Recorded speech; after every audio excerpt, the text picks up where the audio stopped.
को। मैं तो जब से साधु बना, शिरडी से ही साधु बना मैं। साईं बाबा का रूप मेरे में देखो गौर से, साईं बाबा की झलक। ब्राह्मण का बालक है वो, और औरंगाबाद का जन्म है। पूरी हिस्ट्री निकाल के आया मैं। शंकराचार्य ने भी किया था कि साईं बाबा मुसलमान है।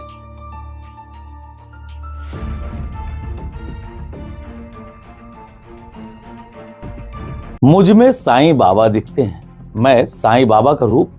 बड़े बड़े नेता मेरे पैरों में गिर जाते हैं। यही नहीं, साईं बाबा हिंदू थे। अगर मुसलमान होते तो उनके शिरडी साईं धाम में कोई मुसलमान क्यों ना जाता।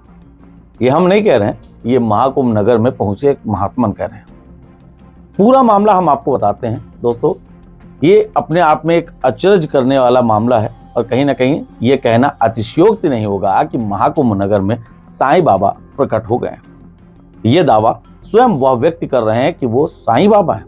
जब वह सफेद अचला यानी कि सफेद कपड़ा और सिर पर टोपी रख के निकल जाते हैं तो लोग उन्हें ही साईं बाबा समझते हैं।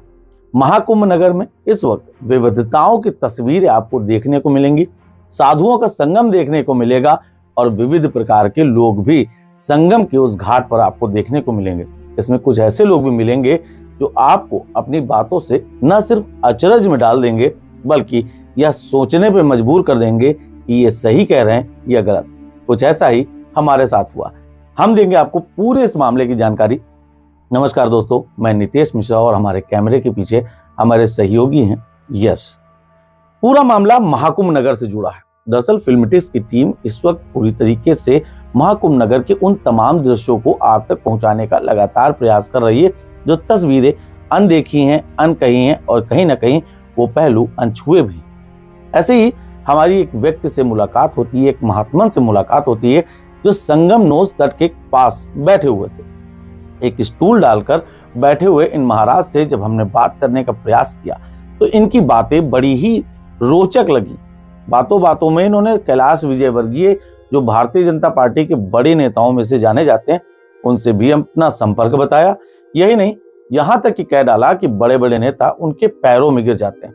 सबसे बड़ी कमाल की बात उन्होंने तब कही जब उनके इंटरव्यू के दौरान उन्होंने साफ तौर पर यह कह डाला कि मुझ में साईं बाबा दिखते हैं, ध्यान से देखो। तो ये वीडियो हम आपको पूरा तस्वीरों के माध्यम से दिखा रहे हैं। देखिए, सबसे पहले ये साधु जिनका नाम संतोष गिरी बताया जा रहा है, क्या कुछ साईं बाबा के बारे में कहते हुए नजर आ रहे हैं। फिर भी उनका पावर मुख्यमंत्री जैसा है। अभी भी वो पूरा भारत के विकास प्राधिकरण के वो महासचिव, और आते रहते हैं। वो योगी भी जानते हैं सब, और बड़े बड़े नेता मतलब मेरे पैर पड़ते हैं। और मेरे को जैसे साईं बाबा के नाम से जानते हैं इंदौर में। अच्छा, साईं बाबा की पालकी निकलती है, उसमें जाता हूँ, उसमें जाता हूँ। अच्छा, और जूना अखाड़े से भी जुड़ा हूँ। तो ये तो एक वो हिस्सा था जिसमें वो दावा कर रहे हैं कि वही स्वयं साईं बाबा हैं और उनके अंदर साईं बाबा का रूप दिखता है। इसके साथ ही उन्होंने साफ तौर पर यह भी कहा कि जब वह शिरडी साईं धाम जाते हैं, वहां पर जब वो सफेद अचला यानी कि वो वस्त्र पहनते हैं तो बिल्कुल उनमें साईं बाबा दिखते हैं, और इस दौरान लोग उनके पैरों में पड़ते हैं। लोग ही छोड़िए, बड़े बड़े नेता भी उनके पैरों में पड़ जाते हैं। सुनिए बाबा के तमाम दावे। वहाँ हिंदू ही जाते हैं, मुसलमान जाते हैं क्या? एक भी मुसलमान नहीं दिखा मेरे को। मैं तो जब से साधु बना, शिरडी से ही साधु बना मैं। साईं बाबा का रूप मेरे में आ गया। आप देखो गौर से, साईं बाबा की झलक दिखेगी। और शिरडी में चले जाता हूँ तो भीड़ लग जाती है, सफेद कपड़े पहन के। साईं बाबा का रूप मेरे में आ जाता। तो सबका मालिक एक, उनने बोला है। तो ओम साईं राम, उसमें राम भी आ गया, ओम भी आ गया, सब आ गया। और ओम नमो नारायण, ओम पहले आता है हर में। तो जूना अखाड़े का ओम नमो नारायण, उनका श्री महाराज जी पहले राम ही आता है। और उनने तो मतलब भगवान का ही रूप है, यूं समझो। साईं बाबा भोलेनाथ, उसके दो बालक थे ब्राह्मण के, ब्राह्मण का बालक है वो। और औरंगाबाद का जन्म है। पूरी हिस्ट्री निकाल के आया मैं साईं बाबा की। और हिंदू ही था वो, लेकिन कोई मुसलमान आ गया तो उसको बोल देता था अल्लाह भला करेगा। तो क्या मुसलमान हो गया? मस्जिद को उनने द्वारका माई बनाई। जो द्वारका माई बनी ना शिरडी में, वो मस्जिद थी, उसका नाम द्वारका माई दिया। और मुसलमान तो आते ही नहीं है, सब हिंदू ही आते हैं। करोड़ों जनता। नंबर 1 तिरुपति बालाजी है, दूसरा नंबर साईं बाबा है।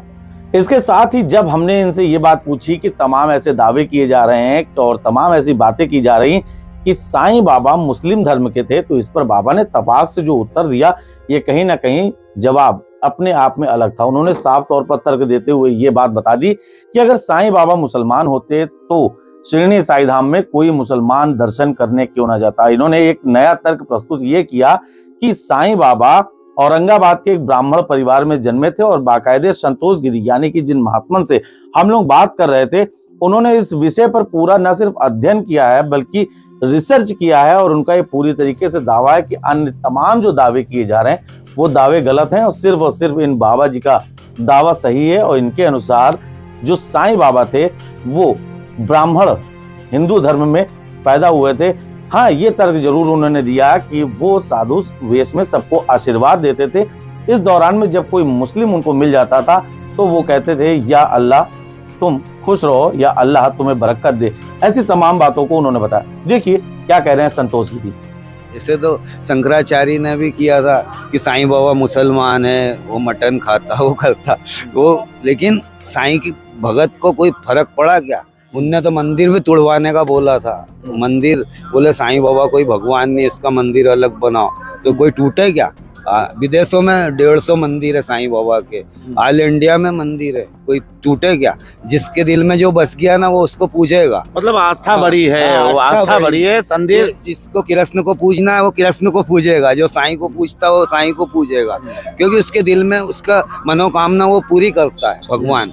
कहीं से भी किसी भी रूप में भगत आ जाता है। जैसे मैंने खाना नहीं खाया तो कोई भी साईं के रूप में आ जाएगा भगत, किलो बाबा खाना का, ऐसा ये ना आस्था बड़ी है। अच्छा, मांग तो निश्चित ही ये जो तमाम बातें थी, ये तमाम रोचक चर्चाएं थी, संगमनोज के तट पर थी।